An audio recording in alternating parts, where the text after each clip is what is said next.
gets clear similarities.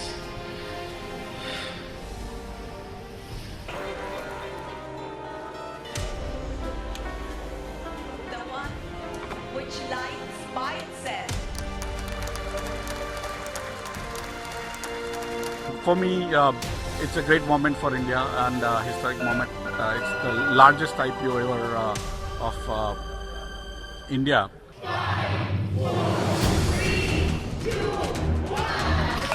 और हो गया देश का सबसे बड़ा आईपीओ शेयर बाजार में लिस्ट।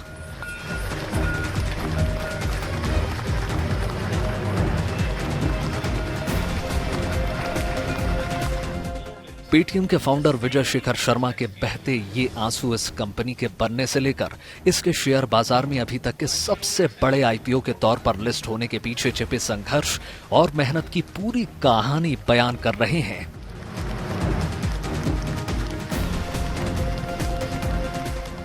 लेकिन खुशी के आंसुओं से निवेशकों को कोई राहत नहीं मिली। जिसे बार बार देश के सबसे बड़े आईपीओ का तमगा मिला, वो शेयर बाजार में लिस्टिंग के साथ ही ढेर हो गया। दरअसल कंपनी का शेयर डिस्काउंट के साथ शेयर बाजार में लिस्ट हुआ।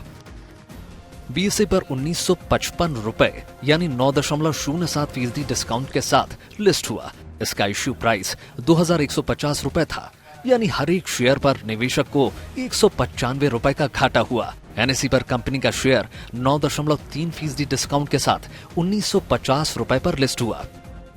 इसके बाद तो शुरुआती कारोबार में ये 20% से ज्यादा लुढ़क गया।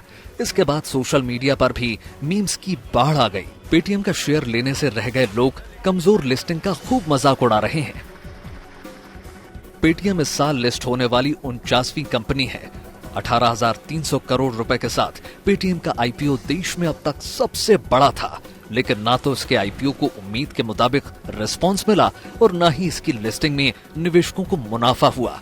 जबकि माना जा रहा था कि अब निवेशक केवल मुनाफे वाली कंपनियों में पैसा नहीं लगाते हैं। For me, it's a great moment for India and a historic moment. It's the largest IPO ever of India, and with $3.8 trillion plus market capitalization, I think now India is pretty much on top 4, top 5 markets in the world. वैसे listing से पहले ही विदेशी brokerage firm मैक्विरी ने Paytm की parent company 197 communication की coverage शुरू की थी और इसे अंडर परफॉर्म रेटिंग दी थी। मैक्विरी ने कंपनी के शेयर का टारगेट प्राइस 1200 रुपए रखा है, जो इश्यू प्राइस से 44% कम है। फर्म ने कहा पेटीएम के बिजनेस मॉडल में फोकस और डायरेक्शन की कमी है। कंपनी ने इसे नकदी फूंकने वाला बताया। ऐसे में अब ये दावा कितना सही निकलता है, ये पेटीएम के शेयर की चाल खुद बता देगी।